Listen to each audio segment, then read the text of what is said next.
سیئات اعمالنا ومن يهده الله فلا مضل له ومن يضلله فلا هادي له أشهد أن لا إله إلا الله وحده لا شريك له وأشهد أن محمدًا عبده ورسوله أما بعد فإن خير الحديث كتاب الله وخير الهدي هدي محمد صلى الله عليه وسلم وشر الأمور محدثاتها وكل محدثة بدعة وكل بدعة ضلالة وكل ضلالة في النار إن الله وملائكته يصلون على النبي يا أيها الذين آمنوا صلوا عليه وسلموا تسليما اللهم صل على محمد وعلى آله وأصحابه وسلم أعوذ بالله السميع العليم من الشيطان الرجيم بسم الله الرحمن الرحيم ألف لام ميم أحسب الناس أن يتركوا أن يقولوا آمنا وهم لا يفتنون قال الله تبارك وتعالى في مقام آخر أم حسبتم أن تدخلوا الجنة ولما يأتكم مثل الذين خلوا من قبلكم مستهم البأساء والضراء وزلزلوا حتى يقول الرسول والذين آمنوا معه متى نصر الله ألا إن نصر الله قريب قال النبي صلى الله عليه وسلم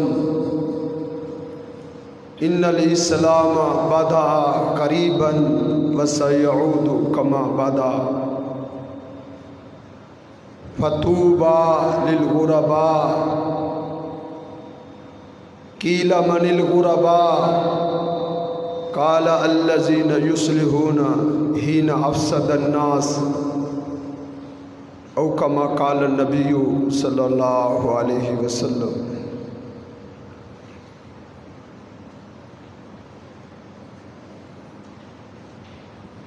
انسان صرف دعویٰ کرنے سے مسلمان نہیں بنتا، کوئی بھی انسان صرف اور صرف زبانی اسلام کا اعلان کرنے سے، کلمہ پڑھنے سے دیندار نہیں ہوتا۔ صحیح مسلمان اور صحیح مومن اور صحیح دیندار وہ ہوتا ہے جو کلمہ پڑھنے کے بعد، اسلام قبول کرنے کے بعد اپنی زندگی کے تمام گوشوں میں اسلام کو غالب کرے۔ جب تک انسان اپنے وجود پر، اپنے معاملات میں، اپنے گھر میں، اپنی چال ڈھال پہ، اپنی دکان میں، اپنے کارخانے میں، اپنے کھیتوں کھلیان میں، اپنی وضع قطع میں، اٹھنے بیٹھنے میں، خوشی غمی میں اسلام کو غالب نہیں کرتا، وہ صرف اسلام کا جھوٹا دعوے دار ہے، اس کے پاس اسلام نہیں ہے۔ اللہ رب العزت کا اعلان ہے فَمَن لَّمْ يَحْكُم بِمَا أَنزَلَ اللَّهُ فَأُولَٰئِكَ هُمُ الْكَافِرُونَ۔ ان لوگوں کا اسلام سے کوئی تعلق نہیں ہے جو اسلام کو اپنے اوپر نافذ نہیں کرتے۔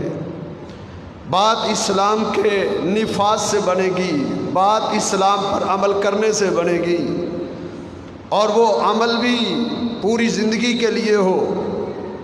پہلے تو یہ ہو کہ صرف دعویٰ نہ ہو بلکہ مکمل طور پر اسلام کا نفاذ ہو. اللہ رب العزت کا اعلان ہے یا ایھا الذین آمنوا ادخلوا فی السلم کافہ. اے ایمان والو، اے ایمان کا دعویٰ کرنے والو، اے مسلمانی کے دعوے کرنے والو، ادخلوا فی السلم کافہ، اسلام میں پورے کے پورے داخل ہو جاؤ.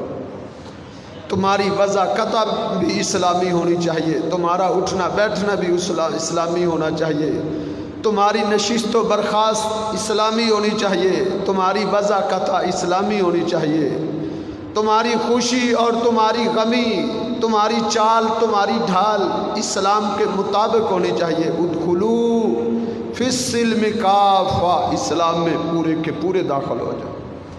جب تک اسلام کے اندر انسان پورا نہ داخل ہو اس وقت تک صرف اس کا دعویٰ ہے، اس کے اندر ایمان نہیں ہے. قالت الاعراب آمنا قل لم تؤمنوا ولکن قولوا اسلمنا. دیہاتی آئے رسول اللہ صلی اللہ علیہ وسلم کے پاس، آ کے دعوے کرنے لگے، کہنے لگے آمنا، ہم ایمان لائے ہیں. اللہ رب العزت نے ان کے کلام کو، ان کے دعووں کو، ان کے نعروں کو قرآن بنا کے نازل کر دیا. دعوے تو کر رہے تھے. قالت الاعراب آمنا، وہ کہتے تھے ہم مومن ہو گئے. اللہ رب العزت نے فرمایا پیغمبر ان کو کہہ دو قل لم تؤمنوا، تم ایمان نہیں لائے، ولکن قولوا اسلمنا، ہاں تم یہ کہہ سکتے ہو کہ ہم نے اسلام کا دعویٰ کیا ہے، یہ تم بول سکتے ہو کہ ہم دعوے دار ہیں، ہم دعویٰ کرنے والے ہیں. ولما يدخل الایمان فی قلوبکم، ابھی ایمان تمہارے دلوں میں مکمل طور پہ داخل نہیں ہوا. ایمان مکمل طور پہ داخل کیسے ہوتا ہے؟ آگے اللہ نے فرمایا ان تطیعوا اللہ ورسولہ، مکمل طور پہ تمہارے اندر ایمان اس وقت آئے گا جب تم اللہ اور اس کے رسول کی مکمل اطاعت کرو گے. اپنی زندگی کے تمام شعبوں میں، زندگی کے پورے نظام میں جب اللہ کے پیغمبر صلی اللہ علیہ وسلم کے احکامات کو نافذ کر دو گے تب تم صحیح ایمان والے بن سکتے ہو. تو پہلی بات تو یہ ہے کہ انسان مکمل طور پر اسلام کے اندر آ جائے، اپنی زندگی کے تمام معاملات پہ اللہ کے احکامات کو نافذ کر لے. پھر دوسری چیز یہ ہے کہ وہ نفاذ، وہ عمل ایک دن کے لیے نہیں ہونا چاہیے، ایک مہینے کے لیے نہیں، ایک سال کے لیے نہیں. اس میں استقامت ہونی چاہیے، اس میں دوام ہونا چاہیے، اس میں ہمیشگی ہونی چاہیے. ان الذین قالوا ربنا اللہ، جن لوگوں نے کہا کہ ہمارا رب اللہ ہے، ثم استقاموا، پھر مرتے دم تک وہ اس پر ڈٹ گئے، اس پر قائم ہو گئے، ایک اینچ بھی اس سے پیچھے نہ ہٹے، اس پر ڈٹے رہے، اس پر قائم رہے. تتنزل علیہم الملائکہ، ان پر آسمان سے فرشتے بشارتیں لے کر آتے ہیں، ان کو ایمان کے سرٹیفکیٹ دیے جاتے ہیں، ان کو مسلمان ہونے کا سرٹیفکیٹ دیا جاتا ہے. آسمان سے فرشتوں کا نزول ہوتا ہے، وہ فرشتے انہیں بشارتیں دیتے ہیں اللہ تحزنوا وَأَلَّا تَخَافُوا وَلَا تَحْزَنُوا وَأَبْشِرُوا بِالْجَنَّةِ الَّتِي كُنْتُمْ تُوعَدُونَ. پھر ان کو جنت کی بشارتیں دی جاتی ہیں. تو ہماری کامیابی استقامت کے اندر ہے، دین کے پورے نفاذ میں استقامت کو اختیار کرنا، اسلام پر ڈٹ جانا، پوری زندگی اسلام پر قائم ہونا، اس کے اندر کامیابی ہے. استقامت ہونی چاہیے، استقامت ہونی چاہیے. استقامت کا کیا مطلب ہے؟ اللہ رب العزت آزماتا ہے اپنے بندوں کو، چیک کرتا ہے اپنے بندوں کو، جو اسلام کا دعویٰ کرتے ہیں، جو مسلمان ہونے کے دعوے دار ہیں. اللہ رب العزت ان کا امتحان لیتا ہے. امتحان اللہ ان کا کیسے لیتا ہے؟ کبھی تو اللہ رب العزت ان پہ بیماریاں نازل کرتا ہے، بھلا یہ بیماریوں میں مبتلا ہونے کے بعد بھی اسلام پر قائم رہتے ہیں یا نہیں، اللہ ان کو چیک کرتا ہے.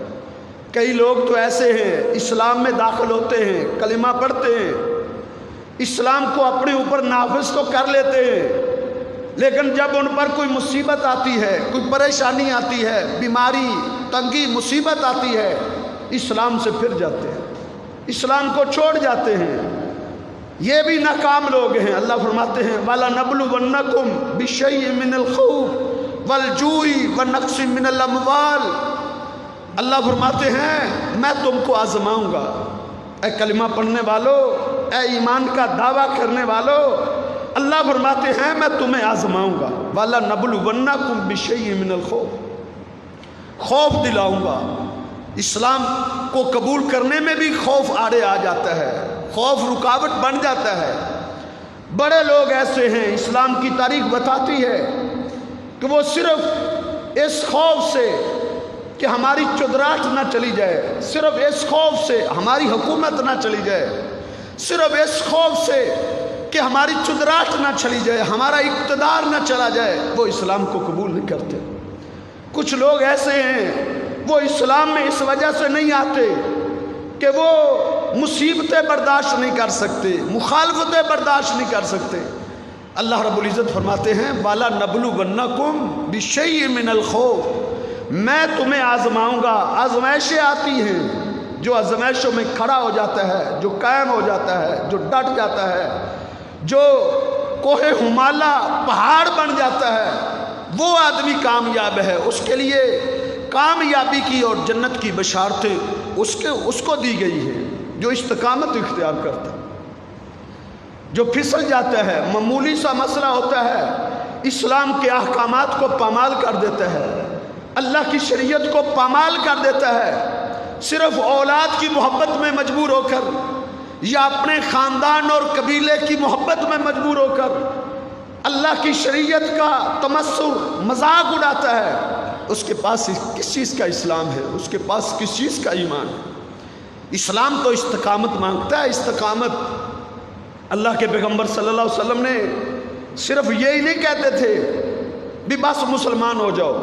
نبی علیہ السلام کے پاس جو آتا تھا آپ اسے یہ کہتے تھے آمین، ایمان لے آ، آمین دائرہ اسلام میں آ جا، آمین اسلام کو اپنے اوپر نافذ کر لے، آمین اسلام کو اپنی زندگی کے تمام شعبوں میں غالب کر لے، آمین ایمان لے آ۔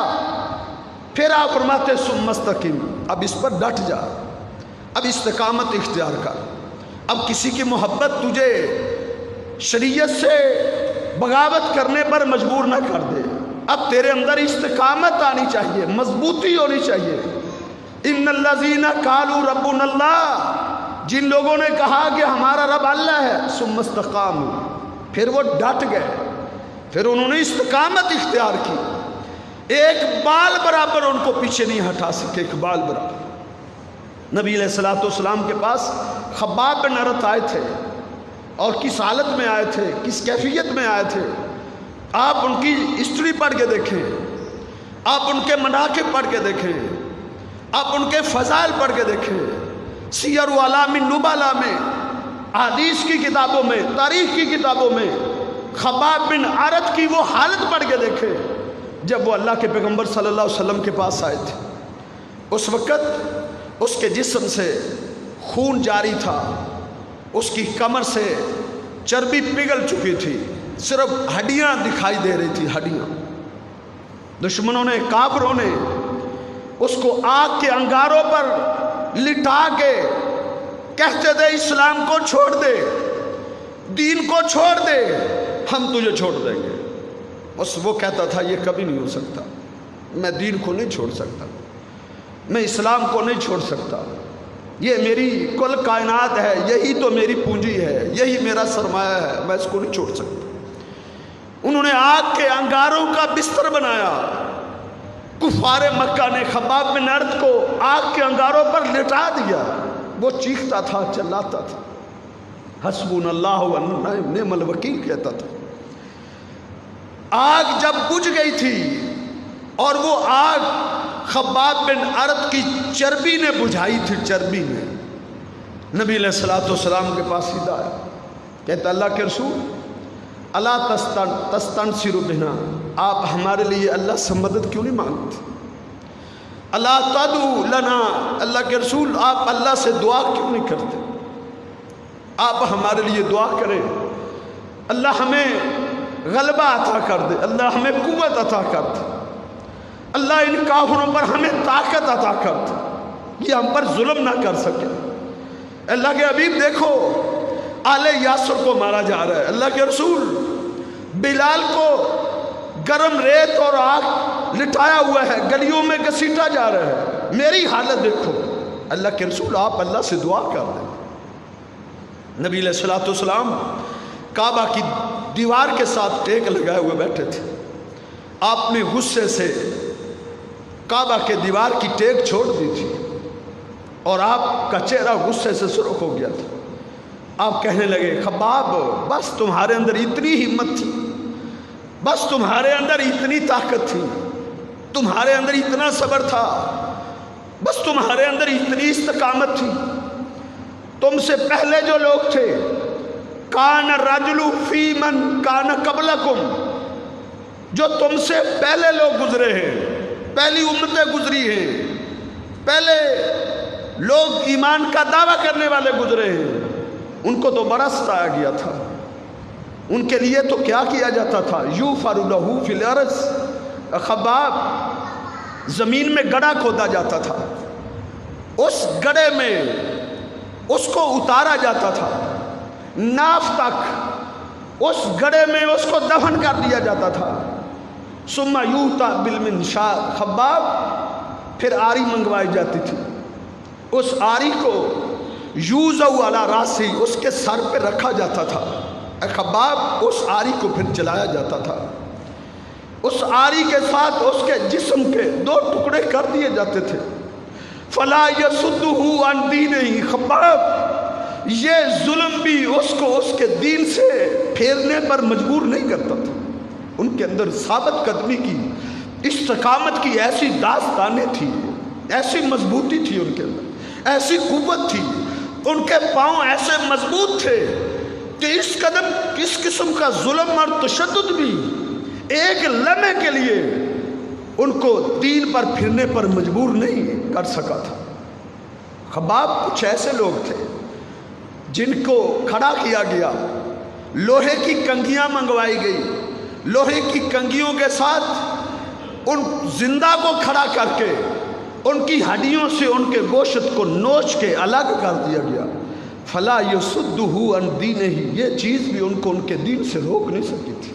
یہ استقامت تھی، یہ استقامت ہوتی ہے، یہ مضبوطی ہوتی ہے، اللہ کے دین پر مکمل طور پر استقامت، اسلام کے ایک ایک نقطے پر، ایک ایک نقطے پر استقامت اختیار کرنی پڑے گی، ایک ایک نقطے پر۔ یہ نہیں آدھا تو مسلمان ہے اور آدھا یہود و نصارہ جیسا ہے، نہیں، اس مکمل طور پر اسلام کے پورے نظام میں استقامت ہے۔ خوشی آتی ہے پھر بھی استقامت کا پہاڑ بن جاتا ہے۔ لوگ کہتے ہیں خاندان مجبور کرتا ہے، بہن بھائی مجبور کرتے ہیں، اولاد مجبور کرتی ہے، اپنی خوشی کو ہندوؤں جیسی بنا لے، اپنی خوشی کو یہود و نصارہ جیسی بنا لے۔ مومن ڈٹ جاتا ہے، استقامت اختیار کرتا ہے، میں نے کلمہ پڑھا ہے، میں نے دعویٰ اسلام کا کیا ہے، میں پیچھے نہیں ہٹ سکتا، میں یہ گوارا نہیں کر سکتا کہ میری خوشی اسلام سے ہٹ کے ہو۔ اس کا نام استقامت ہے، اس کا نام دینداری ہے، اس کا نام کلمہ پڑھنا ہے، اس کا نام ایمان ہے۔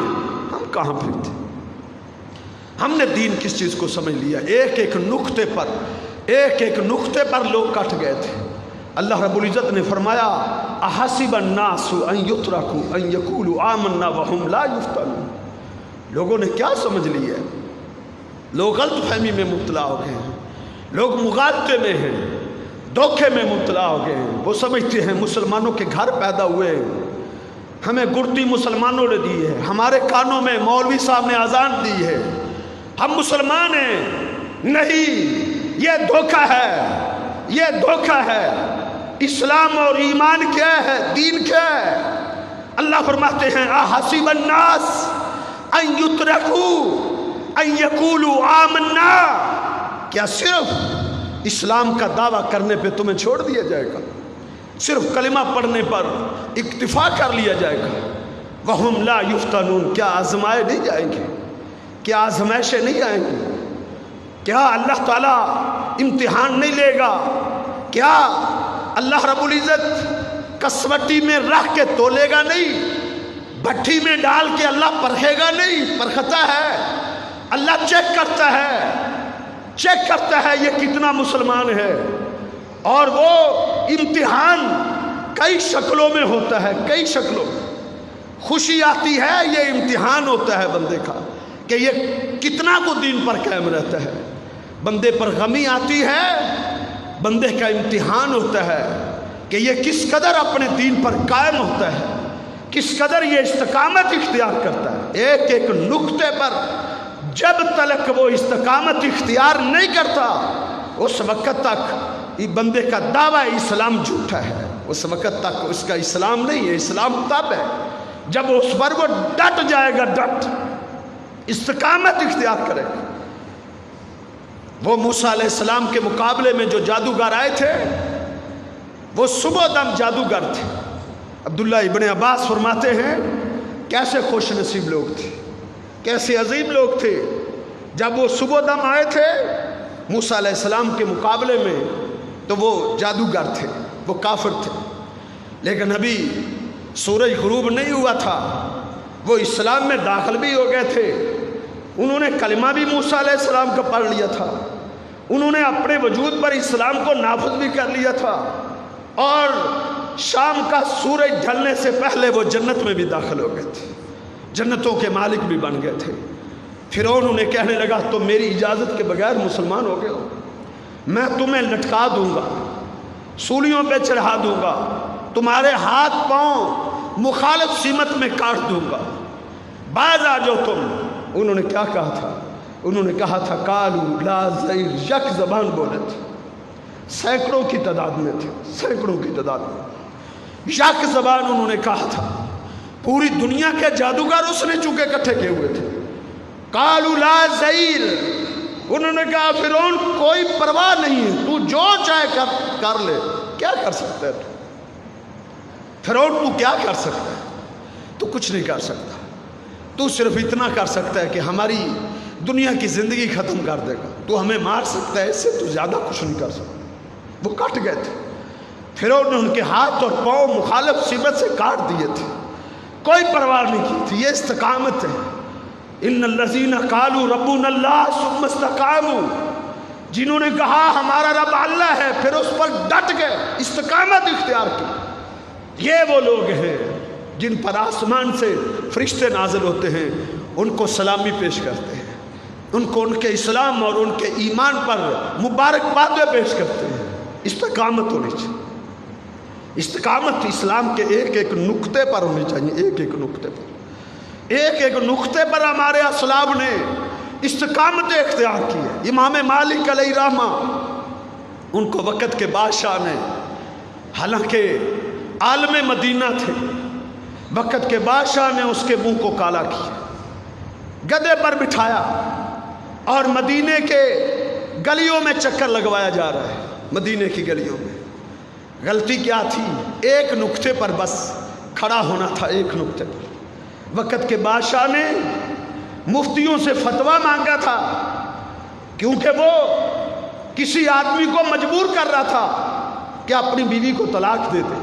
حاکم وقت اس کی بیوی سے نکاح کرنا چاہتا تھا، اور گن پوائنٹ پہ اس سے طلاق دلوانا چاہتا تھا، لیکن جو درباری ملا تھے انہوں نے فتویٰ دے دیا، کہا ٹھیک ہے یہ طلاق ہو جاتی ہے۔ انہوں نے کہا، لوگوں نے کہا ہم نہیں ماننے کی جب تک کہ عالم مدینہ مسجد نبوی کا عالم فتویٰ نہیں دے گا۔ امام مالک کو لایا گیا، کہا گیا اے مالک بادشاہ نے آپ کو بلایا، آپ نے اس کے مقابلے میں جا کے اس کے حکم کی خلاف ورزی نہیں کرنی، جو وہ کہے اس پر عمل کرنا۔ پوچھا گیا کہ طلاق مکرہ ہوتی ہے یا نہیں؟ کہتے ہیں طلاق المکرہ لیس بجائز، مجبور کر کے گن پوائنٹ پر تلوار کے زور پر کسی سے طلاق دلوائی جائے وہ طلاق نہیں ہوتی، یہ طلاق باطل ہے۔ حاکم وقت نے کہا درے مارو، 80 درے مارے گئے، امام مالک علیہ رحمہ کی پشت پر محدث تھا، محدث ایک نقطے پر کھڑا ہے، ایک نقطے پر۔ حاکم وقت یہ نہیں کہہ رہا یہودی ہو جا، حاکم وقت نے یہ نہیں کہا عیسائی ہو جا، حاکم وقت نے یہ نہیں کہا مرتد ہو جا، صرف ایک فتویٰ کہا ہے وہ میری مرضی کے مطابق دے دے۔ اس نے کہا یہ کبھی نہیں ہو سکتا، اگر میں نے تیری مرضی کے مطابق فتویٰ دے دیا، کل قیامت کے دن حوض کوثر پہ میں اپنے پیغمبر کو کیا منہ دکھاؤں؟ 80 درے مارے گئے، کہا اس کے منہ کو کالا کرو۔ منہ کو کالا کیا گیا، گدے پر بٹھایا گیا، مدینے کی گلیوں کا چکر لگوایا جا رہا ہے۔ چوک میں کھڑے ہوتے امام مالک، لوگ نکلے ہیں اپنے گھروں سے، امام مالک گدے پر بیٹھے ہیں، کیا کہتے ہیں؟ ایھا الناس، اے لوگو، من عرفنی فقد عرفنی، جو مجھے جانتا ہے وہ جانتا ہے، من لم یعرفنی، جو مجھے نہیں جانتا وہ آج جان لے، انا مالک بن انس، میں انس کا بیٹا مالک ہوں، میں محمد رسول اللہ صلی اللہ علیہ وسلم کے مصلی کا وارث ہوں، میں اللہ کے پیغمبر کے منبر کا وارث ہوں، انا مالک بن انس وانا اقول، میں ٹنکے کی چوٹ کہتا ہوں، طلاق المکرہ لیس بجائز، مجبور کر کے طلاق دلوائی جائے وہ باطل ہے، باطل ہے۔ میں یہ فتویٰ نہیں دے سکتا۔ اس کا نام استقامت تھا، یہ ثابت قدمی تھی، اس کا نام دین ہے، اس کا نام دینداری ہے۔ ہمارا دین، ہمارا اسلام، ہمارا منہج وضع قطع میں ہم مسلمان نہیں ہیں۔ خوشی غمی ہماری ہندوؤں جیسی ہے، ہماری حجامتیں یہودیوں جیسی ہے، ہمارا لباس یہود و نصارہ جیسا ہے۔ ہم نے اسلام کو ہر جگہ سے نکال دیا ہے، ہم اسلام کے دعوے دار۔ پچھلے دنوں میں ہمارے مدرسہ کے ایک طالب علم نے یہاں درس دیا تھا، بڑی اچھی بات اس نے کی تھی۔ اس نے کہا اسلام ہمارے گھر میں آیا، ہم نے گھر سے اسلام کو نکال دیا۔ اسلام پھر پلٹا، اسلام ہماری دکان پہ آیا، ہم نے اسلام کو اپنی دکان سے بھی نکال دیا۔ اسلام بیچارہ چلتا ہوا ہمارے کھیتوں کھلیان میں آیا، ہم نے اسلام کو وہاں سے بھی نکال دیا۔ اسلام ہمارے وجود کی طرف آیا، ہم نے اسلام کو اپنے وجود سے بھی نکال دیا۔ اسلام ہماری خوشی کی محفل میں آیا، ہم نے اسلام کو اپنی خوشی کی محفل سے بھی نکال دیا۔ اسلام ہماری غمی کی محفل میں آیا، اسلام کو ہم نے اپنی غمی کی محفل سے بھی نکال دیا۔ ہم کس چیز کے مسلمان ہیں؟ وضع میں تم نصارہ ہو، وضع میں تم نصارہ ہو، وضع میں تم نصارہ ہو، تمدن میں ہنود، یہ ہے مسلمان جنہیں دیکھ کر شرمائے یہود۔ یہ اسلام ہے، یہ اسلام ہے۔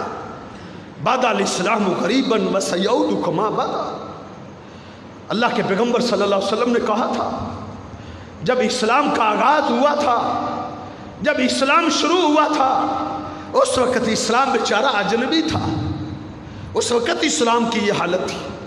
بعد الاسلام غریبا، اس وقت اسلام اجنبی تھا، اجنبی، اس کو کوئی پہچاننے والا نہیں تھا، اس کو کوئی ماننے والا نہیں تھا، اس کو کوئی قبول کرنے والا نہیں تھا، اسلام بیچارہ اجنبی تھا۔ اللہ کے پیغمبر صلی اللہ علیہ وسلم نے فرمایا ایک زمانہ آئے گا، ایک دور آئے گا، سیعود کما بدا، اسلام اسی طرح اجنبی ہو جائے گا، اسی طرح اسلام مفلس ہو جائے گا، کما بدا، جس طرح اسلام کا آغاز ہوا تھا۔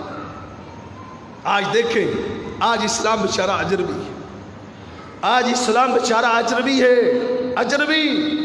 لم یبق الاسلام الا اسمہ، اسلام کا صرف نام رہ گیا ہے، نام۔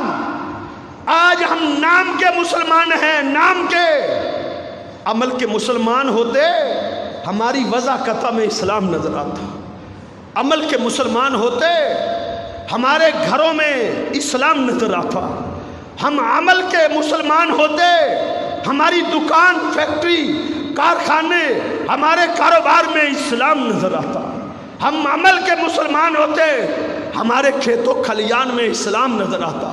ہم اگر عمل کے مسلمان ہوتے، ہماری خوشی غمی میں اسلام نظر آتا. اسلام کہاں نظر آتا ہے؟ بَدَ الاسلام غریبا، اسلام جب شروع ہوا تھا تو وہ اجنبی تھا. وَسَيَعُودُ كَمَا بَدَا، نبی علیہ السلام نے فرمایا ایک زمانہ ایسا آئے گا، ایک دور ایسا آئے گا، اسلام اسی طرح اجنبیت کی طرف پلٹ جائے گا. اسلام بیچارہ اجنبی ہو جائے گا، اور اسلام پر عمل کرنے والے فطوبى للغرباء، وہ بھی اجنبی ہوں گے. وہ بھی آج یہ وہ دور ہے، آج یہ وہ زمانہ ہے. آج اسلام اجنبی ہو چکا ہے، آج اسلام پر عمل کرنے والے اجنبی ہیں. آپ اسلام پر عمل کر کے دکھائیں. اسلام پر آپ عمل کریں گے، کسی خوشی کی محفل میں آپ نہیں جا سکتے، آپ کو اسلام نہیں جانے دے گا. اگر آج آپ اسلام پر عمل کریں گے، اسلام آپ کو غمی کی محفل میں نہیں جانے دے گا. کیوں؟ وہاں اسلام دکھائی نہیں دے گا. اگر آج آپ اسلام پر عمل کریں گے تو آج آپ دنیا سے کٹ جائیں گے، آپ اجنبی ہو جائیں گے. اللہ کے پیغمبر صلی اللہ علیہ وسلم نے فرمایا تھا ایک زمانہ آئے گا، یوشک ان یکون خیر المال المسلم غنم. آدمی اپنے ایمان کو کیسے بچائے گا؟ آدمی اپنے دین کو کیسے بچائے گا؟ اس کو اپنا دین بچانے کے لیے، اپنا ایمان بچانے کے لیے، اس کو اپنا اسلام بچانے کے لیے بکریاں خریدنی پڑے گی. بکریاں، یہ صحیح بخاری کی حدیث ہے. یوشک ان یکون خیر المال المسلم غنم، وہ بکریوں کا ریوڑ خریدے گا، اپنے گھر بار کو بیچ ڈالے گا، دکان، کارخانہ، فیکٹری، سب چیزوں کو خیر باد کہہ دے گا، بستی چھوڑ دے گا، شہر چھوڑ دے گا. اپنی بکریوں کو لے کر اپنے بچوں کو لے گا، اپنی اولاد کو تھامے گا، اور اپنی اولاد کو لے کر وہ پہاڑوں کی چوٹیوں پہ چلا جائے گا. بکریاں چارے گا، بکریوں کا دودھ دوئے گا، بچے بھوک سے جب بھوکے ہوں گے بکریوں کا دودھ پلائے گا، اور پہاڑوں کی چوٹیوں میں رات بسر کرتے گا. ایسے وہ اپنی زندگی بسر کرے گا. صحابہ نے پوچھا اللہ کے رسول کیوں؟ فرمایا یفر بدینہ، یہ اللہ کے پیغمبر کے الفاظ ہے. یفر بدینہ، وہ بیچارہ اپنے دین کو لے کر بھاگے گا، دین بچا کے بھاگے گا. من الفتن، فتنوں سے اپنا دین بچا کے پہاڑوں پہ چل جائے. یہ استقامت والا آدمی ہوگا، یہ اس دور کا استقامت والا آدمی ہوگا. ورنہ اکثریت کیا ہوگی؟ اللہ کے پیغمبر صلی اللہ علیہ وسلم نے فرمایا یتکلمون بألسنتنا، وہ باتیں تو اسلام کی کریں گے. یتکلمون بألسنتنا، وہ دعوے تو اسلام کے کریں گے. یتکلمون بألسنتنا، ان کے زبانوں سے تو اسلام کا نام سنو گے. وَهُمْ مِنْ جِلْدَتِنَا، یہ بھی صحیح بخاری کی حدیث. وَهُمْ مِنْ جِلْدَتِنَا، وہ ہمارے جیسے لوگ ہوں، ظاہری طور پر ہمارے جیسے ہوں، لیکن دعاتن علی ابواب جہنم، جہنم کے گڑھے پر کھڑے ہوئے وہ لوگوں کو پکار رہے ہوں گے. جو ان کی پکار پہ لبیک کہے گا، جو ان میں شامل ہوگا، جو ان کے ساتھ اختلاط کرے گا، فرمایا وہ اس کو جہنم میں ڈال دیں گے، کیونکہ خود وہ جہنم کے گڑھوں کے کنارے پر کھڑے ہوں گے. جو ان کی طرف آئے گا اس کو بھی جہنم میں ڈال دیں گے. یہ صحیح بخاری کی حدیث ہے. حذیفہ بن یمان نے اس کے راوی ہیں. حذیفہ بن یمان نے پوچھا اللہ کے رسول اگر یہ میں زمانہ پاؤں تو آپ مجھے کیا حکم دیتے ہیں؟ آپ نے فرمایا تو نے ایسے لوگوں سے دور رہنا ہے، ایسے لوگوں سے بچ کے رہنا ہے. وَلَوْ أَن تَعَزَّ بِأَصْلِ شَجَرٍ، اگرچہ تجھے درختوں کی جڑیں چبانی پڑے. جڑیں، بکریاں بھی نہیں ہیں، ان کا دودھ بھی نہیں ہے میسر، پھر کیا کرے؟ وَلَوْ أَن تَعَزَّ بِأَصْلِ شَجَرٍ، تجھے درختوں کی جڑیں چبانی پڑے، تو چبا چبا کے گزارا کر لینا. حَتَّى يُدْرِكَكَ الْمَوْتُ وَأَنْتَ عَلَى ذَلِكَ، تجھے موت اسی حالت میں آ جائے کہ تو پہاڑوں میں ہو، تو صحراؤں میں ہو، تو جنگلوں میں ہو، لیکن اسلام کو اپنے اسلام کے دامن کو تھامے ہوئے ہو، اسلام نہ چھوٹنے پائے، اس پر قائم رہے، اس کا نام استقامت ہے۔ فتنوں کے دور میں استقامت کی زیادہ ضرورت ہے۔ تو میں نے عرض کیا ہے ایک ایک نقطے پہ استقامت کی ضرورت ہے، ایک ایک نقطے پہ۔ ہمارے اسلاف ایک ایک نقطے پر کٹ گئے تھے، اللہ کی قسم، ایک ایک نقطے پہ انہوں نے آنچ نہیں آنے دیا تھا، ایک ایک نقطے پہ۔ احمد ابن حنبل علیہ رحمہ کی سیرت کو آپ پڑھ کے دیکھیں، جب بھی کوئی استقامت کی بات کرتا ہے، جب بھی کوئی استقامت پہ خطاب کرتا ہے، وہ احمد ابن حنبل علیہ رحمہ کا تذکرہ کیے بغیر نہیں رہ سکتا۔ یہ اہل سنہ کے امام تھے، یہ بھی آزمائشوں میں مبتلا ہوئے تھے۔ وقت کے بادشاہ نے، حاکم وقت نے یہ فتویٰ دے دیا کہ قرآن مخلوق ہے، قرآن مخلوق ہے۔ اس کو گمراہ کر دیا کچھ لوگوں نے، کہا یہ قرآن مخلوق ہے۔ جب اس کو لوگوں نے گمراہ کیا، اس نے مفتیوں کو بلایا، اس نے علماء کو بلایا۔